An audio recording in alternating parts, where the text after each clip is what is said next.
کیا آپ یقین کریں گے کہ ایک غریب لڑکا جسے صرف لمبے بال رکھنے کی وجہ سے پوری کلاس کے سامنے ذلیل کیا گیا، وہی لڑکا 20 سال بعد اتنا امیر بن گیا کہ اس کے گیراج میں کھڑی گاڑیوں کی قیمت پورے شہر کے گھروں سے زیادہ تھی۔ اور پھر ایک دن اس نے اپنے استاد کو اپنے محل جیسے گھر میں دعوت دی، بڑے احترام سے بٹھایا، سونے کی پلیٹ میں کھانا پیش کیا، لیکن کھانے کے بعد جب حقیقت سامنے آئی تو استاد کے ہاتھ کانپنے لگے، آنکھیں جھک گئیں اور اس کے دل پر ایسا بوجھ پڑا جو شاید زندگی بھر نہ اتر سکا۔ بسم اللہ الرحمن الرحیم۔ ایک دفعہ کا ذکر ہے، ایک چھوٹے سے شہر میں احمد نام کا ایک لڑکا رہتا تھا جو غربت میں پیدا ہوا، مگر اس کے خواب ہمیشہ امیروں جیسے تھے۔ احمد کو بچپن سے اپنے بال لمبے رکھنے کا شوق تھا۔ وہ اکثر فلموں کے بیروز کو دیکھ کر اپنے بال سنوارتا اور آئینے کے سامنے کھڑے ہو کر مسکراتا، مگر اس کے اسکول کے ہیڈ ماسٹر عنایت بہت سخت مزاج انسان تھے۔ وہ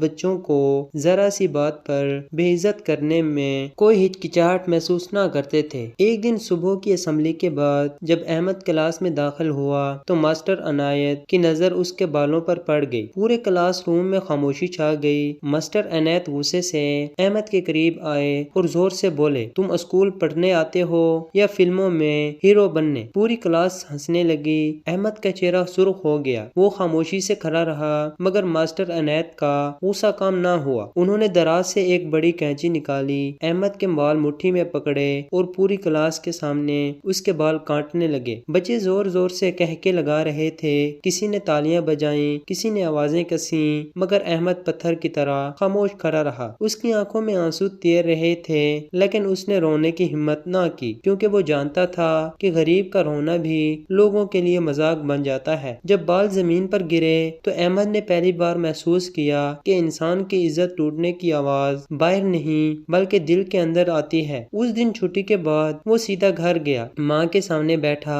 اور خاموشی سے بولا، امی میں اب اسکول نہیں جاؤں گا۔ ماں نے بہت سمجھایا، مگر احمد کے دل میں جلنے والی آگ بجھنے کے بجائے مزید بھڑک گئی۔ کچھ مہینوں بعد وہ روزگار کی تلاش میں دبئی چلا گیا۔ شروع کے دن بہت سخت تھے، کبھی ہوٹل میں برتن دھوتا، کبھی تعمیراتی جگہوں پر مزدوری کرتا، کبھی رات بھر گوداموں میں سامان اٹھاتا۔ گرمی اتنی شدید ہوتی کہ کپڑے پسینے سے بھیگ جاتے، مگر احمد ہر رات سونے سے پہلے آئینے میں خود کو دیکھ کر صرف ایک جملہ کہتا، ایک دن میں اتنا بڑا آدمی بنوں گا کہ دنیا مجھے عزت دینے پر مجبور ہو جائے گی۔ سال گزرتے گئے، احمد نے چھوٹے موٹے کاروبار شروع کیے، نقصان بھی اٹھایا، دھوکے بھی کھائے، کئی بار فاقے بھی کیے، مگر ہمت نہ ہاری۔ پھر قسمت نے کروٹ بدلی، اس نے گاڑیوں کی خرید و فروخت کا کام شروع کیا اور دیکھتے ہی دیکھتے اس کے 2 بڑے شو روم دبئی میں مشہور ہو گئے۔ اب وہ مہنگی گاڑیوں میں گھومتا، بڑوں لوگوں کے ساتھ بیٹھتا اور جس شہر میں کبھی اسے کوئی جانتا نہ تھا،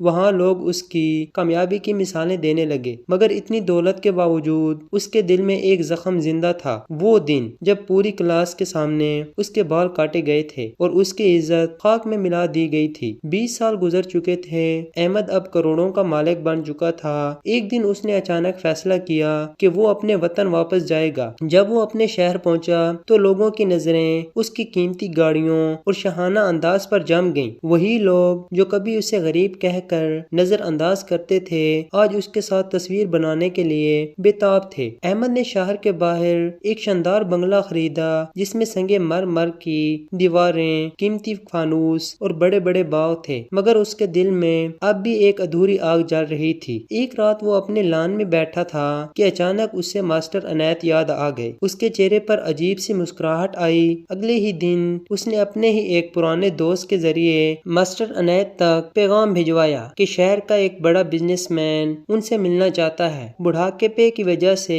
ماسٹر عنایت اب ریٹائرڈ ہو چکے تھے، ان کی زندگی اب پہلے جیسی نہ رہی تھی۔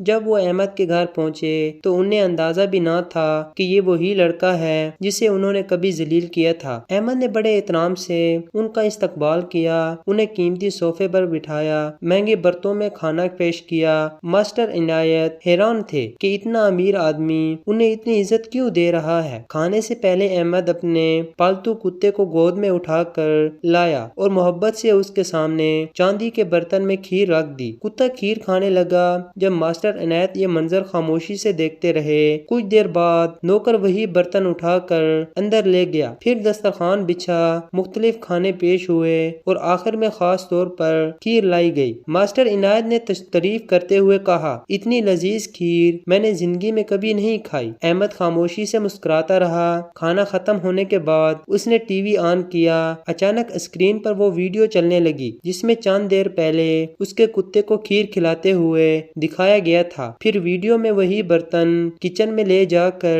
دوبارہ سجایا جا رہا تھا۔ ماسٹر عنایت کے ہاتھ کانپنے لگے، ان کی آنکھیں حیرت سے پھیل گئیں۔ احمد آہستہ سے بولا، ماسٹر صاحب، آج آپ نے میرے کتے کا بچا ہوا کھانا کھایا ہے۔ یہ سن کر ماسٹر عنایت کے چہرے کا رنگ اڑ گیا، ان کے ہونٹ خشک ہو گئے، کمرے میں عجیب خاموشی چھا گئی۔ احمد کی آنکھوں میں 20 سال پرانی بے عزتی کی آگ جل رہی تھی۔ وہ بولا، یاد ہے ایک دن آپ نے پوری کلاس کے سامنے میرے بال کاٹے تھے؟ اس دن میں انسان نہیں مذاق بن گیا تھا۔ آج میں نے صرف آپ کو احساس دلایا ہے کہ بے عزتی کی چوٹ کتنی گہری ہوتی ہے۔ ماسٹر عنایت کافی دیر تک خاموش بیٹھے رہے، ان کے ہاتھ لرز رہے تھے۔ احمد کو لگا شاید اب وہ غصے سے چیخیں گے یا بد دعا دیں گے، مگر اچانک بوڑھے استاد کی آنکھوں سے آنسو بہنے لگے۔ وہ آہستہ سے اٹھے، اپنی لاٹھی سنبھالی اور دروازے کی طرف بڑھنے لگے۔ احمد کے دل کو عجیب سا سکون محسوس ہو رہا تھا، جیسے اس نے برسوں پرانا بدلہ لے لیا ہو۔ مگر دروازے کے قریب پہنچ کر ماسٹر عنایت رکے۔ وہ واپس پلٹے، احمد کے قریب آئے اور اس کے کان میں دھیمی آواز میں بولے، بیٹا، اس دن میں نے تمہارے بال کاٹے تھے، آج تم نے میری عزت کاٹی ہے، لیکن فرق صرف اتنا ہے کہ اس دن تم ایک غریب بچے تھے اور میں ایک استاد، جبکہ آج تم ایک امیر آدمی ہو کر بھی اپنے دل سے غریب نکلے۔ یہ الفاظ احمد کے دل پر ہتھوڑے کی طرح لگے۔ اچانک اسے محسوس ہوا کہ کمرے کی ساری روشنی مدھم ہو گئی ہے۔ ماسٹر عنایت کی آنکھوں میں پچھتاوا تھا، مگر ساتھ ہی ایک عجیب وقار بھی تھا۔ وہ بغیر کچھ کہے باہر نکل گئے۔ احمد دیر تک وہیں کھڑا رہا، اس کے ذہن میں بچپن کے منظر گھومنے لگے۔ اسے یاد آیا کہ ماں ہمیشہ کہتی تھی، بیٹا، انسان کی اصل جیت معاف کرنے میں ہوتی ہے، بدلہ لینے میں نہیں۔ اس رات احمد اپنے وسیع و عریض گھر میں اکیلا بیٹھا رہا، مگر پہلی بار اسے اپنی ساری دولت بیکار محسوس ہونے لگی۔ باہر بارش شروع ہو چکی تھی اور اندر اس کے دل میں عجیب سا شور تھا۔ اسے احساس ہو رہا تھا کہ شاید اس نے 20 سال تک جس انتقام کو کامیابی سمجھا، وہ دراصل اس کی سب سے بڑی ہار تھی۔ اگلی صبح احمد پوری رات جاگنے کے بعد فجر کے وقت اپنے کمرے کی کھڑکی کے سامنے کھڑا بارش کو دیکھ رہا تھا۔ اس کے کانوں میں بار بار ماسٹر عنایت کے الفاظ گونج رہے تھے، تم امیر ہو کر بھی دل سے غریب نکلے۔ وہ جملہ اس کے سینے میں تیر کی طرح چبھ رہا تھا۔ پہلی بار اسے محسوس ہوا کہ 20 سال تک جس بدلے کی آگ نے اسے زندہ رکھا، اسی آگ نے اس کے اندر کی انسانیت بھی جلا دی۔ صبح ہوتے ہی اس نے گاڑی نکالی اور سیدھا ماسٹر عنایت کے چھوٹے سے گھر پہنچ گیا۔ دروازہ کھلا تو سامنے ایک کمزور سا بوڑھا انسان کھڑا تھا، جس کی آنکھوں کے نیچے گہرے ہلکے اور چہرے پر عمر بھر کی تھکن لکھی ہوئی تھی۔ احمد نے پہلی بار غور سے دیکھا کہ وقت نے اس سخت استاد کو کس قدر توڑ دیا تھا۔ گھر کے اندر صرف ایک پرانی چرپائی، چند کتابیں اور دیوار پر لگی قرآن کی آیات تھیں۔ ماسٹر عنایت خاموشی سے احمد کو دیکھتے رہے۔ احمد کی نظریں جھک گئیں، اس کے ہاتھ کانپ رہے تھے۔ اچانک وہ بوڑھے استاد کے قدموں میں بیٹھ گیا اور پھوٹ پھوٹ کر رونے لگا۔ اس کی آواز ٹوٹ رہی تھی، ماسٹر صاحب، میں جیت کر بھی ہار گیا، مجھے معاف کر دیں۔ یہ سن کر ماسٹر عنایت کی آنکھیں بھر آئیں۔ انہوں نے کانپتے ہاتھوں سے احمد کے سر پر ہاتھ رکھا اور دھیمی آواز میں بولے، بیٹا، استاد کی سختی کبھی نفرت نہیں ہوتی، مگر بعض اوقات انسان اپنی انا میں حد پار کر جاتا ہے۔ اس دن مجھ سے بھی غلطی ہوئی تھی۔ احمد نے روتے ہوئے ان کے ہاتھ چوم لیے۔ اسی لمحے اسے محسوس ہوا کہ اس کے دل کا 20 سال پرانا بوجھ اچانک ہلکا ہو گیا ہے۔ باہر سورج نکل آیا تھا، بارش رک چکی تھی اور احمد کو پہلی بار سمجھ آیا کہ اصل سکون دولت میں نہیں، معاف کر دینے میں ہوتا ہے۔ چند دن بعد احمد نے پورے شہر کے غریب بچوں کے لیے ایک بڑا اسکول بنوانے کا اعلان کر دیا، جہاں کسی بچے کو غربت، کپڑوں اور بالوں یا شکل کی وجہ سے ذلیل نہ کیا جاتا تھا۔ افتتاح کے دن اس نے سب کے سامنے ماسٹر عنایت کو اس اسکول کا مہمان خصوصی بنایا۔ بوڑھے استاد کی آنکھوں میں آنسو تھے جبکہ احمد اسٹیج پر کھڑا صرف ایک بات کہہ رہا تھا، انسان کی زندگی میں سب سے بڑی جیت کسی کو نیچا دکھانا نہیں بلکہ کسی ٹوٹے ہوئے دل کو عزت دینا ہوتی ہے۔ پورا ہال تالیوں سے گونج اٹھا اور اس دن احمد کو محسوس ہوا کہ شاید آج پہلی بار وہ واقعی کامیاب ہوا ہے۔